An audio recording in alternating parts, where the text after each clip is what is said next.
case of Yang Lanlan, the 23-year-old at the center of Sydney's Rolls-Royce scandal, has taken a shocking new turn. From a crash that left another driver fighting for his life to charges that could mean 7 years in prison, her story has already gone far beyond the courtroom. But now comes the most explosive question yet. Who is her real mother? A stunning new revelation may hold the answer. Could this be the final twist in the Yang Lanlan saga? Before we dive into all of this, let us know in the comments where you're watching this video from. Connecting with viewers across the world is a huge source of inspiration for us. Yang Lanlan drunk driving case brings new charges, faces up to 7 years in prison.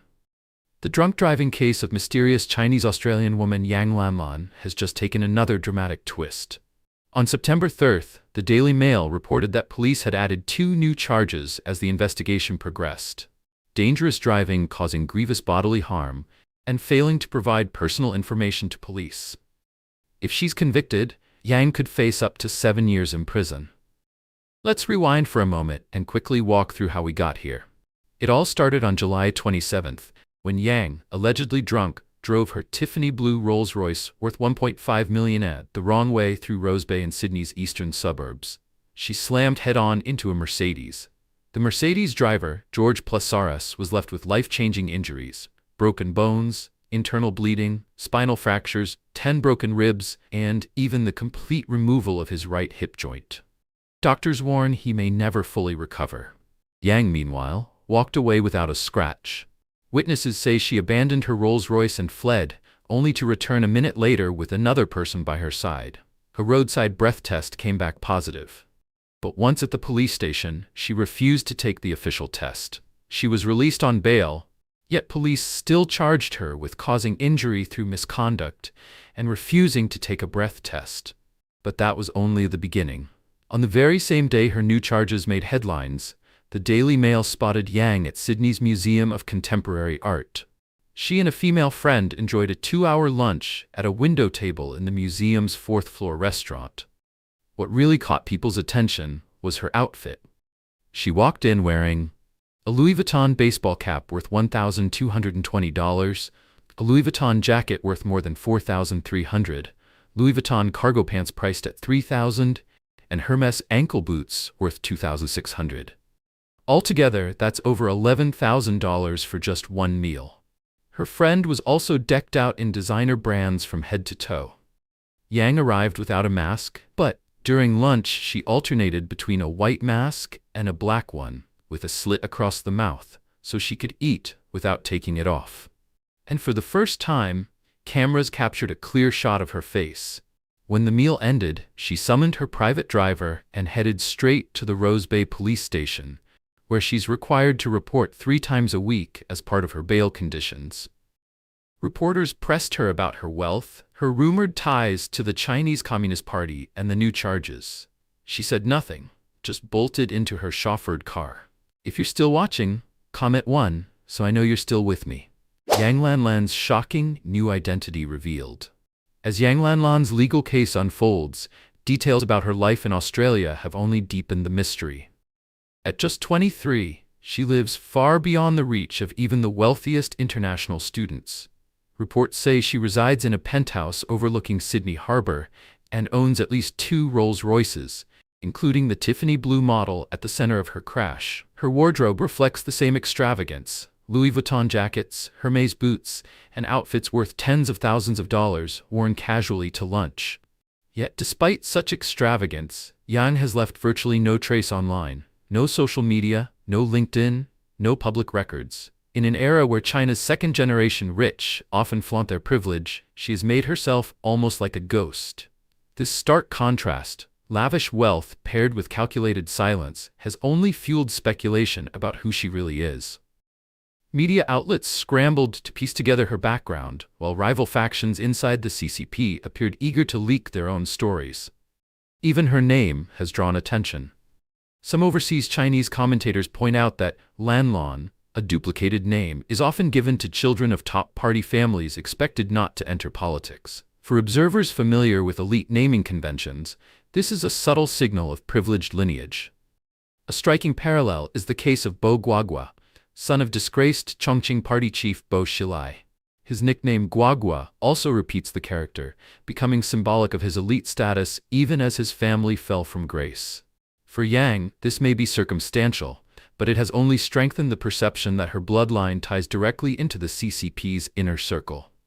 From there, the rumors have only multiplied. Some claim she is Xi Jinping's illegitimate daughter.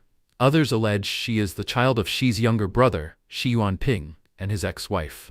Still others point to the old guard of the party, suggesting she might descend from generals like Yang Shangkun, Yang Chengwu, or Qin Jiwei. The question of her mother only deepens the intrigue. Some whisper about Zhejiang opera star Zhang Yao, while others point to an unknown woman from Guangdong. And then came the most incendiary claim of all. Canadian-Chinese journalist Sheng Shui alleged that Yang met personally with Qi Xin, Xi Jinping's mother, at a hotel in Shenzhen earlier this year. If true, such a meeting would be impossible to dismiss, and would dramatically reinforce the case that Yang Lanlan is indeed part of the Xi family. None of these claims have been independently confirmed. And now, an even more explosive twist emerges. Overseas Chinese commentator Lao Deng, citing fresh leaks from within the party, alleges that Yang Lanlan is not merely a wealthy mystery woman, but Xi Jinping's secret daughter, born from his clandestine affair with celebrated writer Ti Ning. If you're still watching, comment 1, so I know you're still with me. A secret affair with lasting consequences. According to the Vision Times, Ti Ning is no ordinary figure.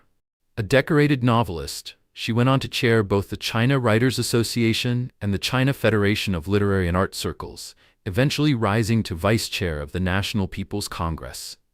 According to whistleblowers, her ties to Xi trace back to the early 1980s. At the time, Xi had just become party secretary of Jiangding County in Hebei. He was considered a young, ambitious princeling. Ti Ning, then an editor in Baoding, was already making her mark as a talented and striking writer. Their paths crossed when Xi promoted local culture and Ti Ning sought support for her work. Insiders claim their professional contact quickly grew into a clandestine romance. Xi, with little formal education, was reportedly drawn to Ti Ning's intellect and artistic aura. Xi, in turn, was captivated by his pedigree and ambition. But Ti Ning's father, renowned painter Tia Yang, distrusted the CCP elite, scarred by decades of political campaigns. He opposed the relationship, fearing it would entangle his daughter in dangerous politics. Ti Ning herself refused to sacrifice her career. When Xi was reassigned, the affair ended, or so it seemed. Xi rose steadily through Fujian, Zhejiang, Shanghai, and ultimately to the pinnacle of power.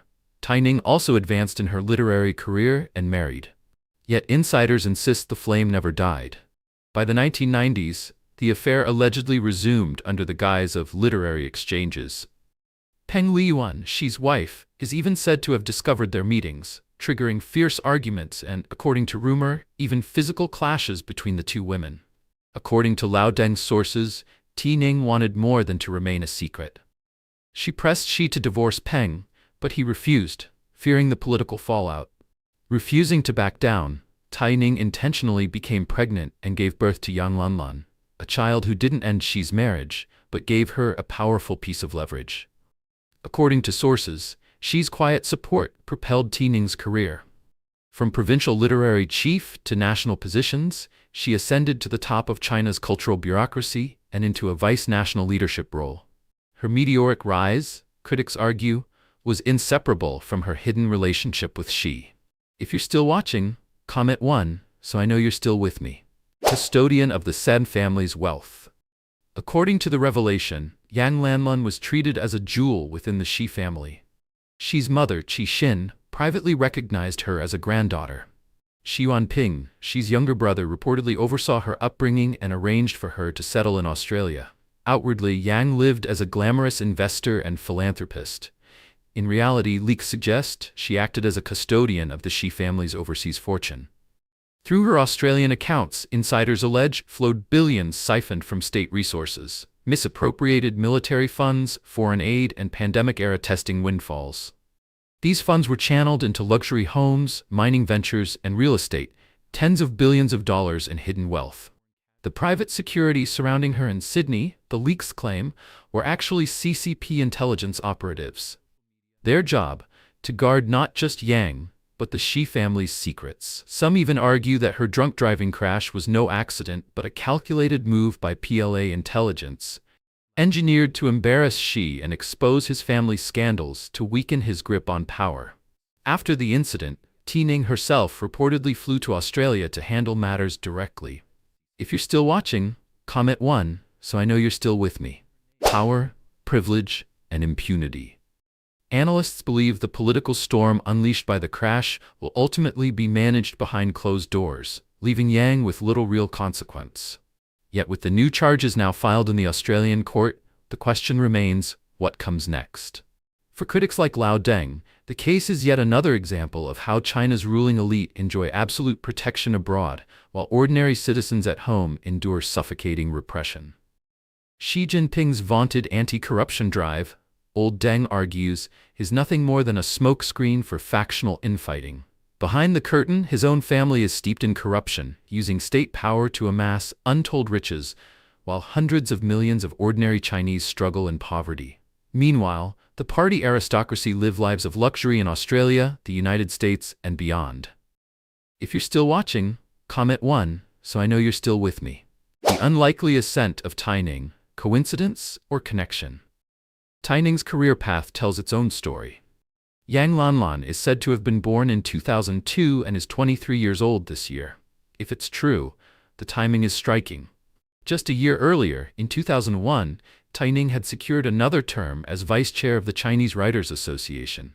By 2006, she was promoted to chair, despite finishing dead last in the internal vote, a sign that party backing, not popularity, propelled her forward. She held on to that role, winning re-election in 2011, and by 2016, when Xi Jinping was firmly in power, she not only secured a third term but also became chair of the China Federation of Literary and Art Circles, the first writer ever to hold both posts at once. Her rise didn't stop there. In 2021, she was re-elected yet again, and in 2023, she stepped into the ranks of vice national-level leadership as vice chair of the NPC Standing Committee. For a literary figure to reach that political height is almost unheard of, unless someone powerful was smoothing the way. Her assignments, too, carried unmistakable political weight. In 2024, she appeared as Xi's special envoy at the Mexican presidential inauguration. Then, in early 2025, just as rumors swirled about Xi's weakening hold on power, she quietly stepped down after 18 years at the helm of the Writers Association. The timing was far too conspicuous to dismiss. Was all of this merely coincidence? That's the question worth debating. I'd love to hear your thoughts. Do you think Yang Lanlan's story is nothing more than rumor and speculation? Or does it pull back the curtain on the hidden networks of China's political elite? Share your perspective in the comments below. And if this analysis gave you something to think about, don't forget to like, subscribe, and stay tuned for more deep dives into the stories behind the headlines. Thanks for watching, and stay tuned for more.